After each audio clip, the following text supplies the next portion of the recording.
So the subject of today's talk is Horary Astrology and the Natal Promise. And if you've heard me give this talk before, I can assure you that it's going to be very different because this really is the template for a much larger astrological conversation that I really enjoy having, which is what makes someone a great astrologer? And if you yourself are wanting to step forward into the field of astrology, what tools can you take within yourself that allow you to step forward boldly and strongly within this practice? Now, the reason why I've chosen to root this into the larger discussion of horary astrology is because, as you've heard me say a bajillion times before, horary astrology is the fertile ground that allows us to grow very clear and very specific tools within the context of our larger astrological practice. And I'm going to go deeper into that in just a second.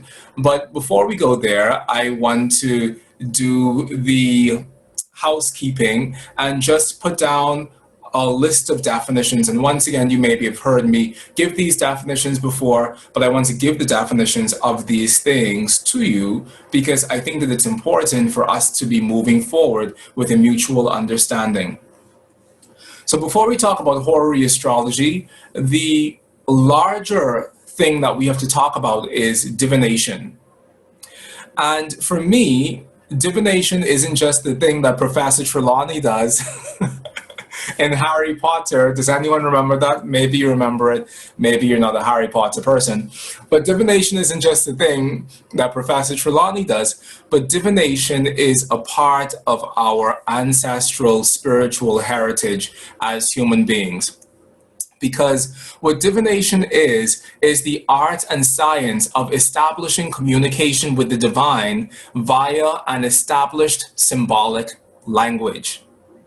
And I consider it to be an art and science, much like the consideration that Bernadette Brady gave in her book, The Eagle and the Lark, in which she spoke about how we need a robust technical basis in order to actually do the creative, intuitive work that we want to do.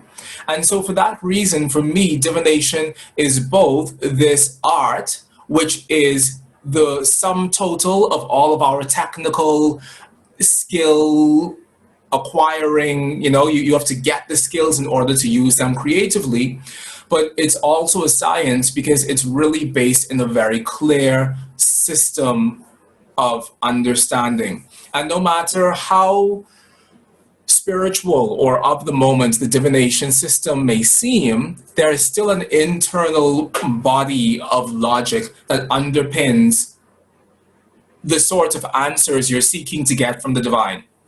For example, the most rudimentary, run-of-the-mill form of divination that we all have practiced at some point in time is to flip a coin, and you flip the coin, but before you flip the coin, you imbue that moment with a very clear, systemic logic that you would want for that answer to be given to you on.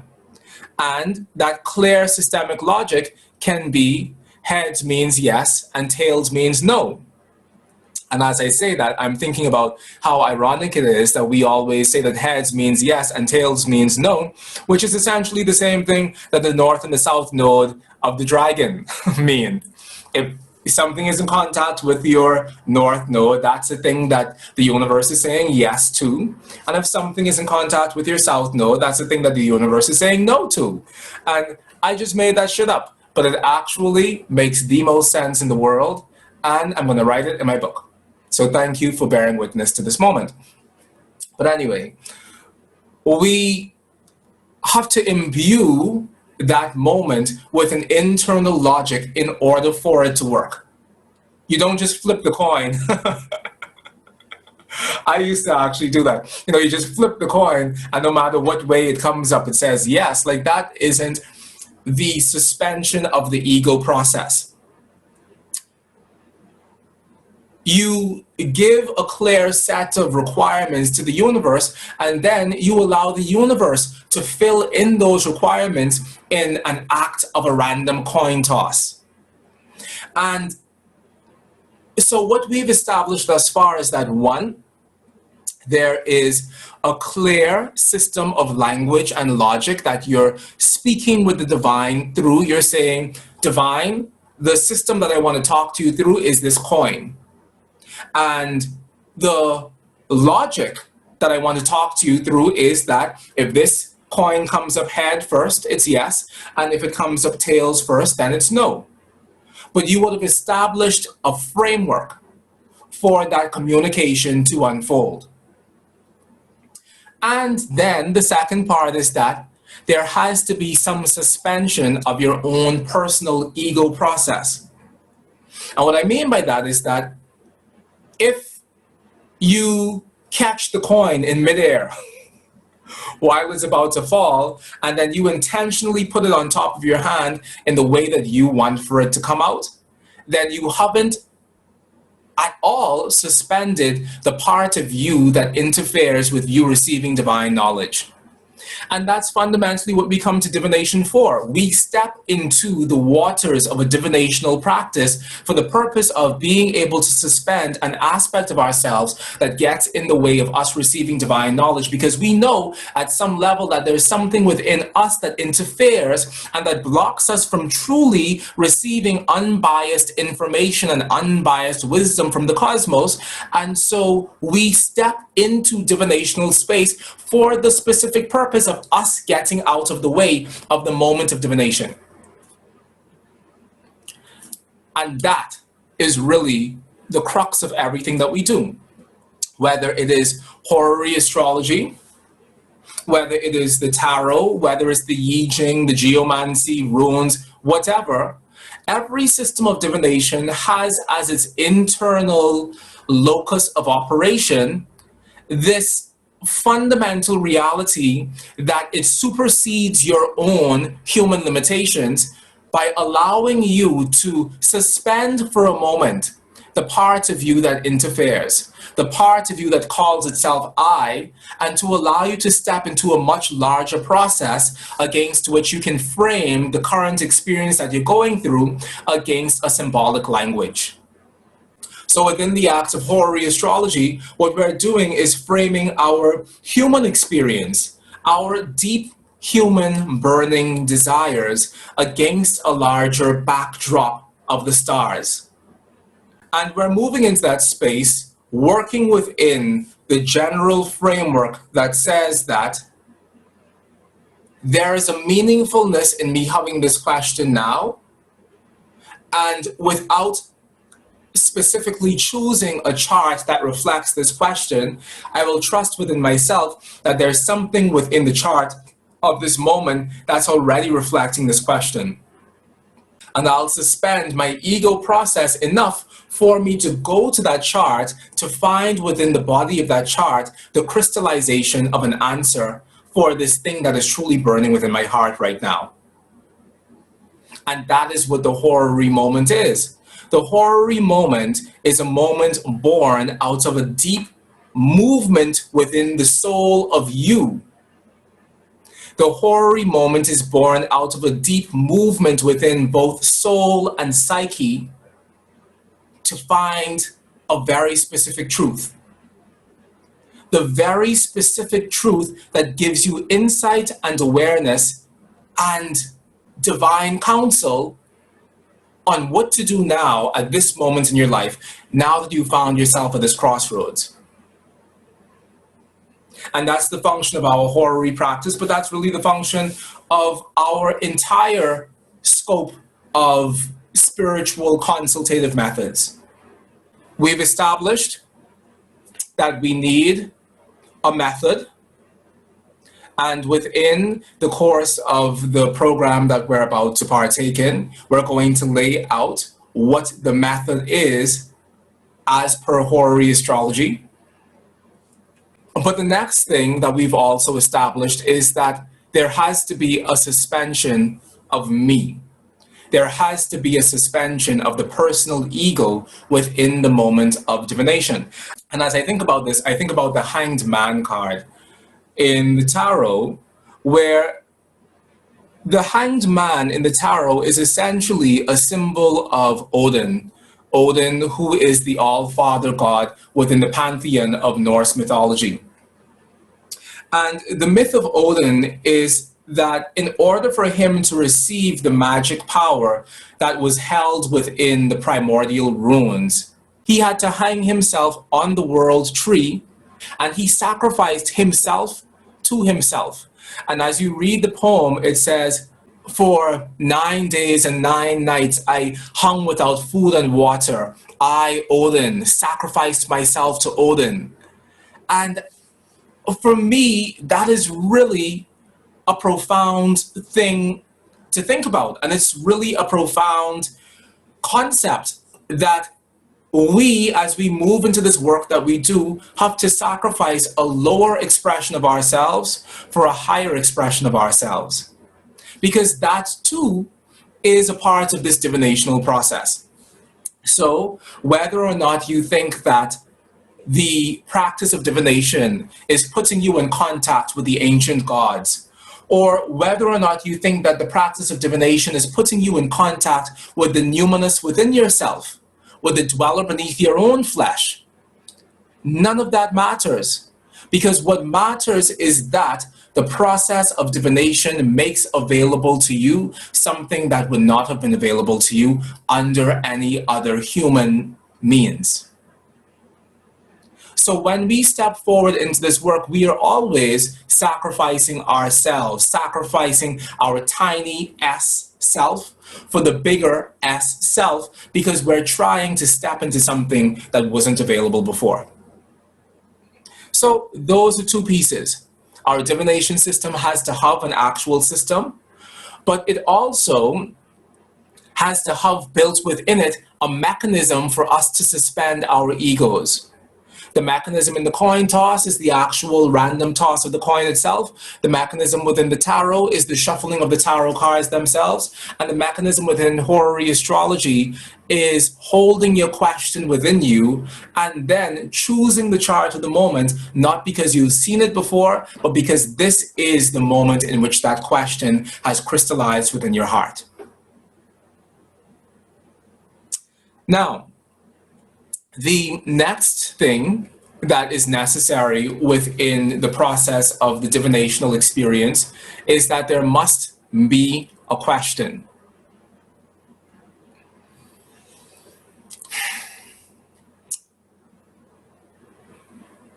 There is no general reading within divination,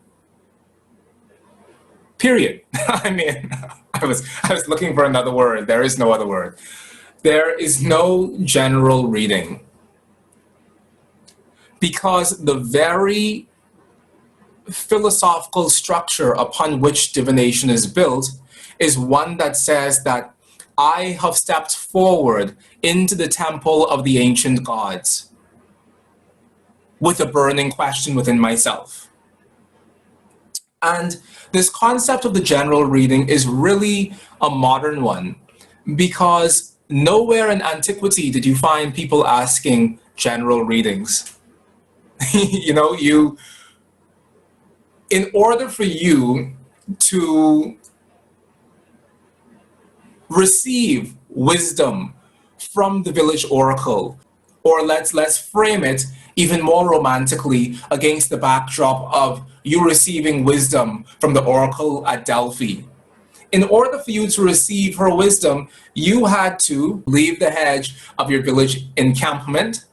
You had to go through the forest, go over the fields, swim across the lake, climb up the mountain, and if you weren't dead by that time, you had to reach the door of the oracle, and if her guards didn't kill you and her dogs didn't kill you, you showed up completely world-worn, battered, and bruised, and it was that process of going out and seeking that divine guidance that tested your mettle as a querent, that tested your mettle as a person asking a question. Because the process of jumping through those hoops of fire, going through the rings of hell in order to drink from this fountain head of divine wisdom was one that completely clarified your question within you. So many times within that process, you had at your disposal the opportunity to quit, or you had at your disposal the opportunity to turn back around. But those who have within themselves the tenacity to move forward and do the work it takes to get to the oracle, to drink from that fountainhead of divine wisdom, those people are the ones who have a singular question burning within their hearts. And when you get to the foot of the oracle, as if on your very last gasp, all you could do is ask the deepest, most burning, most coagulated question from within yourself. That's all you can do. Because in that moment, you are clear beyond the shadow of a doubt as to what you know. We have a very different situation in the 21st century because we have astro.com. And we have tarot.com. And every Tom, Dick, and Harry and his grandmother and her grandmother before her was a tarot reader or had Linda Goodman's love signs or, I don't know, probably used to watch Walter Mercado or whatever the case. You know, I grew up seeing Miss Cleo and people will call Miss Cleo and get their fortunes told. So today we have that much more access to divine wisdom because we live in a day and an age of instant. And this relationship to things that are instant prevents us from ever really being clear about what it is we want to know. Because we have such constant and unbridled points of contact with previously very difficult points of divine contact that you had to actually work for in order to acquire. You know, even as late as the 80s and the 90s, if you wanted to get your chart read, you would have to use snail mail and mail your birth information to someone, and they'd probably mail it back to you to find out if it was correct. I mean, there was this entire process.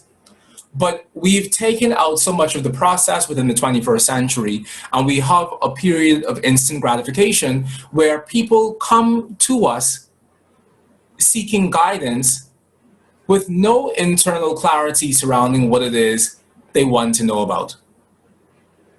And this is not a framework that divination has ever had to work in. So it brings up a very specific philosophical quandary, which is which questions are valid questions?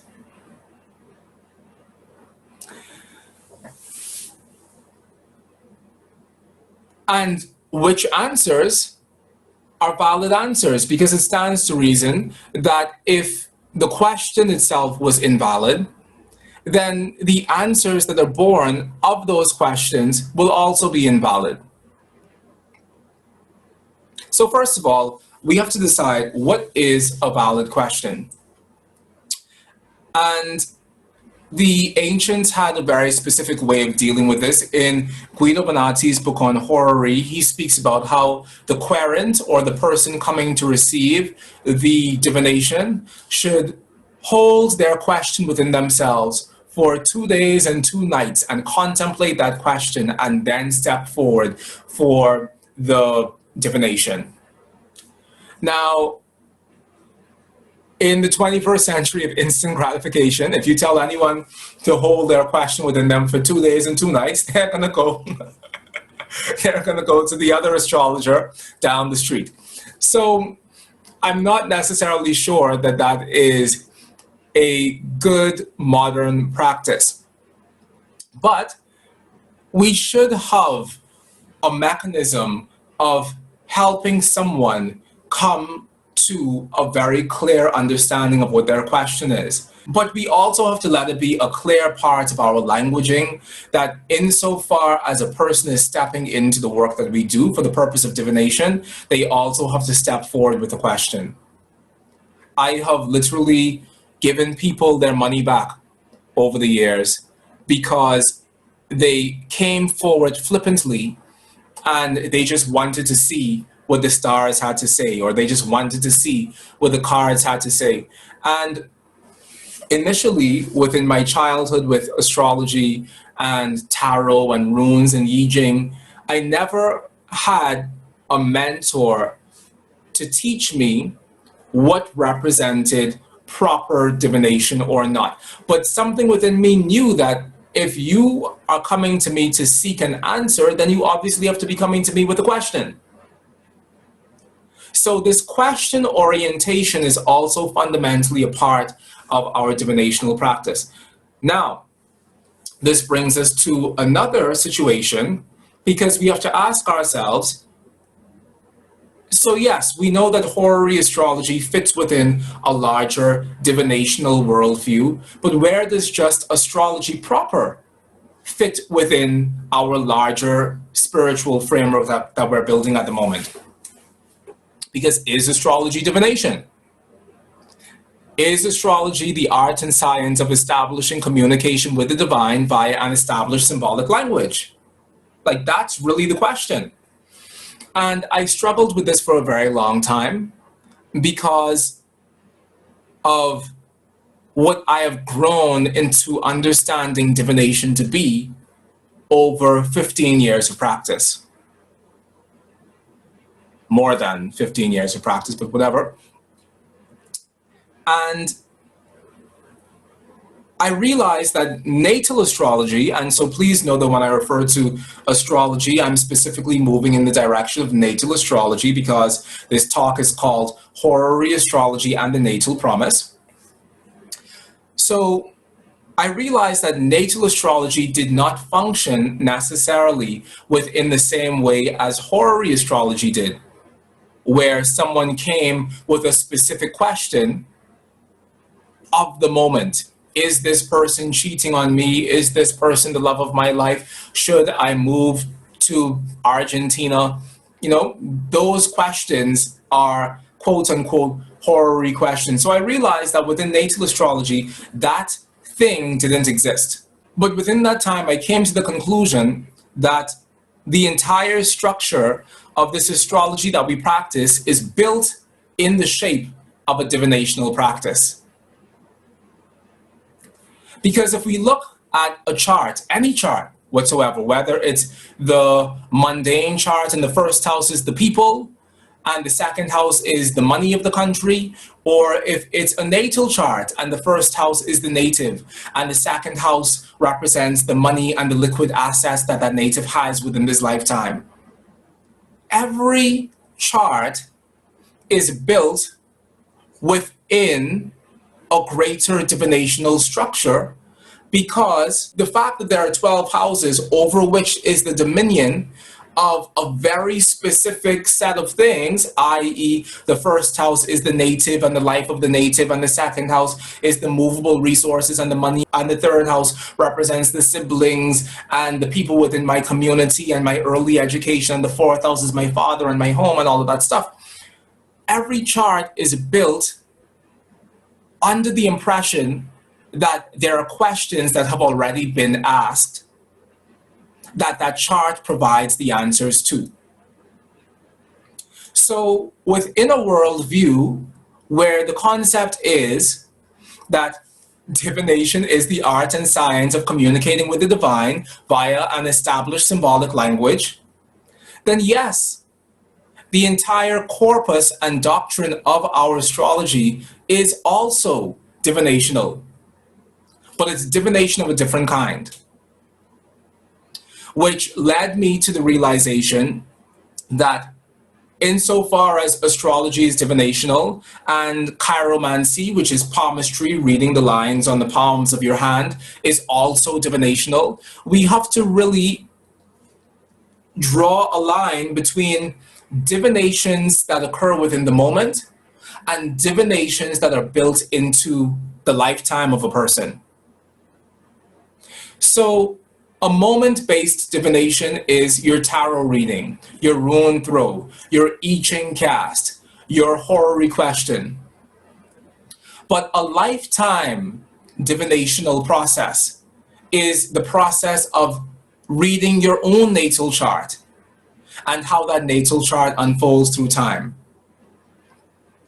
Reading the lines on the palm of your own hand and how those lines are modified as you move through time, even though the fundamental structure of it remains the same. So, I'm saying that to say that our regular astrology falls within the context of a greater divinational background because all of our astrology is question-based. Whether or not you go to an astrologer to find out, is this person the right person for me? Or will I have success within this lifetime in relation to love? You're still asking a question. And both of those questions are equally questions of the soul. But one of those questions is a question that is better suited to a dynamic in this moment type of process, i.e. horary astrology, and the ever questions, the will I ever questions are better suited to your natal chart. And this is why if you step forward into the field of your astrology practice with the understanding that horary astrology gives to you, then you will step forward fully armed to be of service to people who come to you for astrological consultation. Because the tools that you learn within horary astrology are tools that specifically enable you to exist within every paradigm of astrology with stability and ease. And this is also why, classically, horary astrology is what you learned first. There's this thing happening within the modern astrology world of YouTube where there's this message that's being spoken that horary astrology is somehow something that you stave off from the raw beginner until the raw beginner gains more mastery and more understanding and until they have more experience. But within the Renaissance, the very first thing that you learned was horary astrology. For practical reasons as well as for philosophical reasons. The practical reasons were that astrology is for everyone. Everyone. Even if you don't know your birth time or not. Astrology is for everyone. And everyone should be able to drink from the divine fountainhead of astrology because astrology is here for us all to live lives of greater harmony and cosmic integration. So astrology is here for everyone. You know, maybe some of you listening to this right now don't know your birth time and you felt shunned from the larger astrological community for not having that information. How dare you not know your own birth time? But what horary astrology does is it allows for everyone to feel as if they have a touchstone and a point of contact with the greater field of astrology that we know and love. So horary astrology is built for everyone. Whether or not you know your birth time or not, it can work for you. And then the other piece attached to this is that not only is horary astrology built for everyone, but horary astrology, it teaches you how to interact with every chart and with every type of human concern in a completely safe environment. People come to us with questions. People come to us with questions. And I've said this many times before, that after you have completely psychologized a person and spoken to them about their anger issues and how they feel as if they've never been understood in life and how they're greater than they actually think they are and how they have hidden talents that the world has yet to acknowledge and blah, blah. After you've spoken to someone about all of the psychological factors you can talk to about them in looking at their natal chart, everyone has the same real world questions. Okay, great. I'm a free spirit with an attitude and I'm going places on my own terms. Thank you for describing me as an Aries with the Sagittarius rising, you know? But what's my financial promise within my natal chart? What is the promise in relation to my ability to hold and to have a home? What is inbuilt within my natal chart that adds clarity to the relationship that I had with my parents? What within my natal chart adds clarity to my current relationship with my children? Is there something built within the fabric of my natal chart that shows difficulties in these aspects of my life?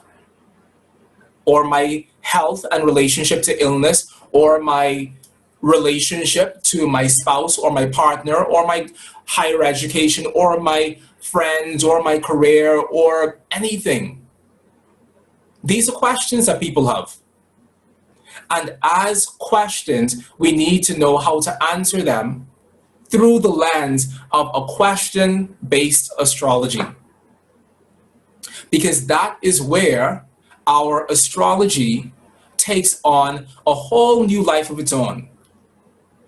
And as we step forward into the world, you want to step forward into the world as an astrological technician. You want to step forward into the world as an astrological troubleshooter. That is what we're wanting to do. We are wanting to be able to live with our astrology in a way that actually makes a concrete difference within this concrete world. And in order for us to develop within ourselves that sort of astrology, we have to make our entry point into the larger unfolding of our astrological practice to be something equally as clear, equally as specific, and equally as concrete.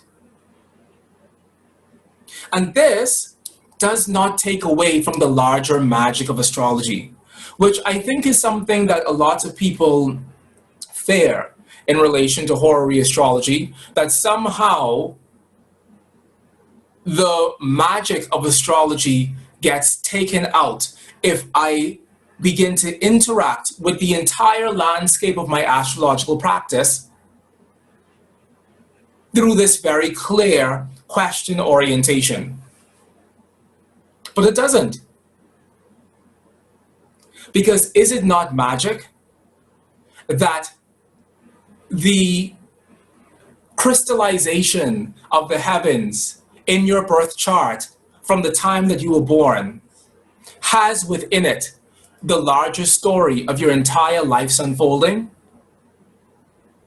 Is it not magic that a chart that has no relationship to you whatsoever, like the solar return chart, it has no relationship to you other than the fact that it represents the return of your sun to its exact natal position, that chart can be a tool of prediction for the life that you're going to have this year?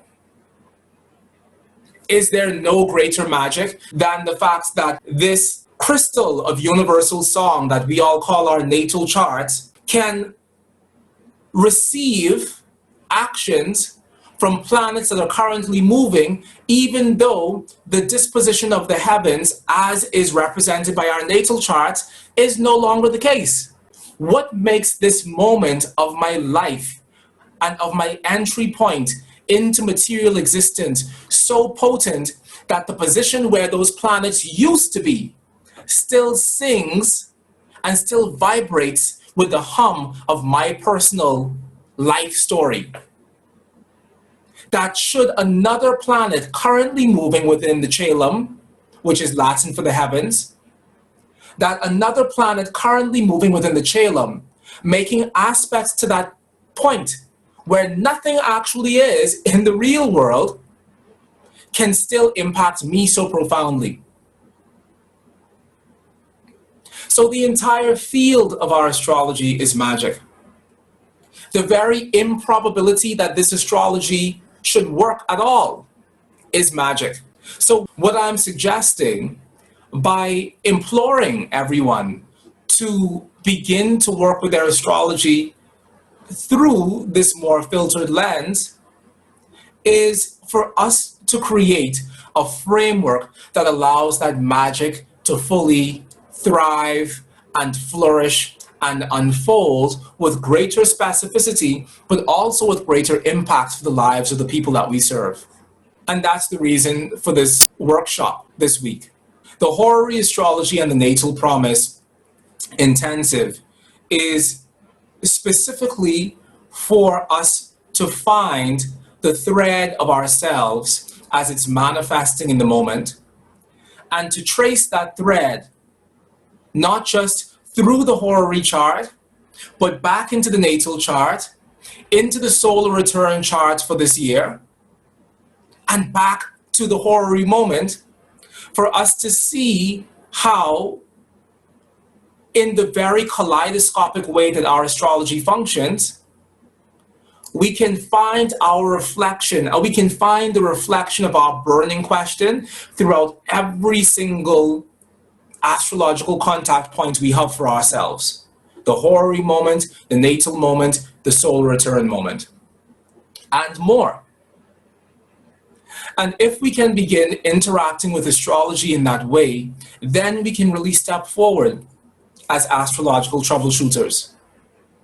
Then we can really step forward as astrological technicians, because we won't just have this person's situation as it's manifesting now, but we'll have this person's situation as it is reflected throughout their entire lifetime experience. What matters is that we have tools and techniques within our toolkit as astrologers to frame a person's singular question against the greater backdrop of their entire lives. And when we can do that, what we stand to be able to gain from this sort of approach is a more integrative experience of the entire structure of our astrological practice. And that's what we want. Because we don't just want to be good at our astrology. We want to be excellent at our astrology.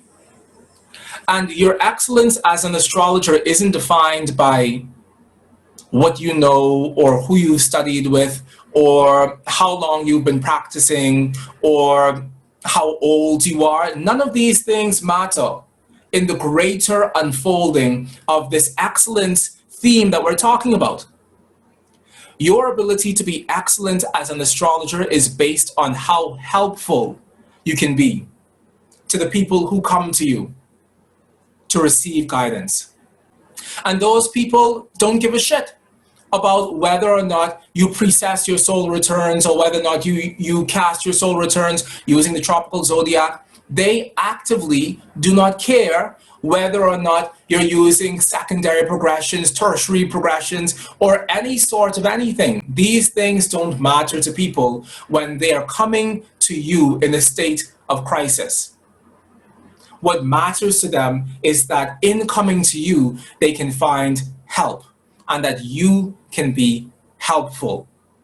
And as you charge forward with your own astrological practice, your singular intention should be to develop the skills and the tools that allow you to be the most helpful astrologer you can be. No one actually gives a shit if you use Uranus, Neptune, Pluto, and Chiron, or an entire concatenation of asteroids and trans-Neptunian planets. Are you helpful?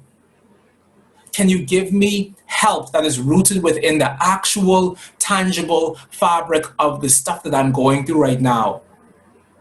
Because that's what I need. Fortunately, or unfortunately, people don't come to us when they are going through wonderful, glorious experiences. They come to us either when they've just had a crisis, they're in the middle of a crisis, or they're about to have a crisis. That's when people find us as astrologers, which is pretty good for business, because there was a study that says that 80% of our lives is spent navigating our relationship to crisis. So if the larger world is spending 80% of their lives navigating themselves around this trifecta of a relationship with crisis, either just left a crisis, in a crisis, or about to have a crisis, then that means that we will always have business, which is wonderful. You will survive the pandemic. But even greater than that, we have to realize that that is where people find us, and that's really often why people come to us, because they're trying to navigate real world issues within their lives. And there's nothing more powerful and more profound than sitting in the space of an absolute stranger and having that person handle the story of your life with compassion, with care, but also with a divine clarity that should not be accessible to humankind, but that is accessible to this person. There's nothing more affirming and nothing more soul revealing than that. Because in that moment of having someone pick up your chart and speak back to you the truth of your own existence, time stops. Time completely stands still, because in that moment you realize that you're standing on holy ground. In that moment you realize that you are in a space beyond space and time, and that the vortex of energy that you and this astrologer are creating is a vortex that exists in a world parallel to this one. Have you ever had something told to you, astrologically or otherwise, that's just completely given you pause? Because there's no way that another person should have been privy to that information simply by reading a piece of paper that outlines the position of floating rocks.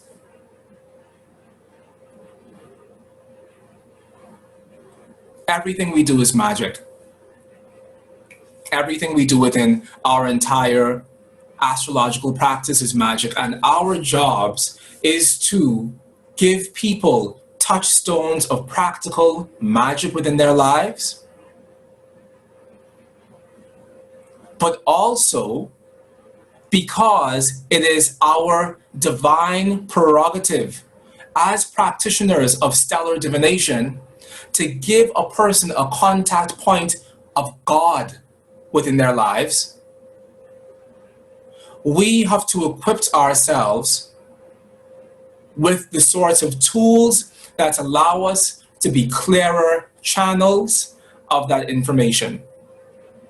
And by channel, I'm not referring to channeling as, oh, my grandmother was a channeler and I'm a channeler. No, I'm not referring to that. I'm referring to the sort of divine grace that settles over the heart and mind of a person who's taking themselves through a process of acquiring information and of acquiring tools to be a better practitioner at their field.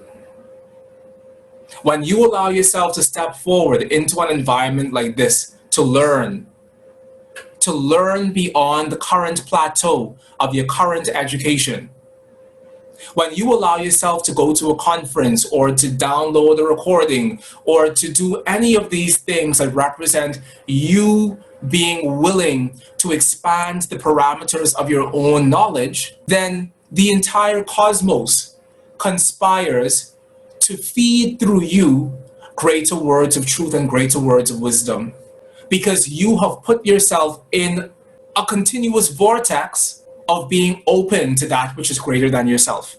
And that's what we want to do with our astrology. Your tombstone should be your diploma, because as astrologers, tarot readers, I Ching practitioners, rune casters, geomancers, our learning can never stop. But our learning should also continuously take us higher. And the higher isn't higher in relation to other people and practitioners around us. The higher is higher in relation to our reconnection with that divine fountainhead as a constant reality within our lives, to the point where you can just look at someone and have the entire story of their chart unfold without even knowing what that chart is. And I realized that this seems like something completely absurd and impossible. But the reason why we practice these fields is so that we can gain a level of mastery that is above and beyond the field itself. You read charts, you read charts, you read charts, you read charts, you make mistakes, you read more charts, you make more mistakes, you read more charts. And after you've done that for a lifetime, that process should lead you into some place truly subtle and some place truly sublime, to the point where when you sit with the chart of a person or the chart of anything, that entire chart comes to life with a tantalizing potency of its own, because it is imbued with something far greater than any knowledge that you've accumulated. But in order to do that, you have to establish that antenna within yourself first. And we're all in that process of establishing that antenna of divine reception within ourselves. And hopefully at the end of this time that we're going to share together, you feel as if you are that much closer to doing that. So, dedicate yourself to delivering the best through your astrological practice, and go into those spaces that allows you to find that information that allows you to grow. And if there's something that you don't know, go and find that thing. If there's something that you need that someone else can teach you, that someone else hasn't taught you yet, go and find that thing. Because when you put this information within yourself, you become a better astrologer for us all, and you represent us all in a better and a higher way. So, thank you very much for joining in this talk. I really appreciate it. And this was the inauguration talk for those of you who are going to be sticking around this weekend for our 10-day Horary Astrology and the Natal Promise intensive. And yeah, I'm opening the floor now to questions.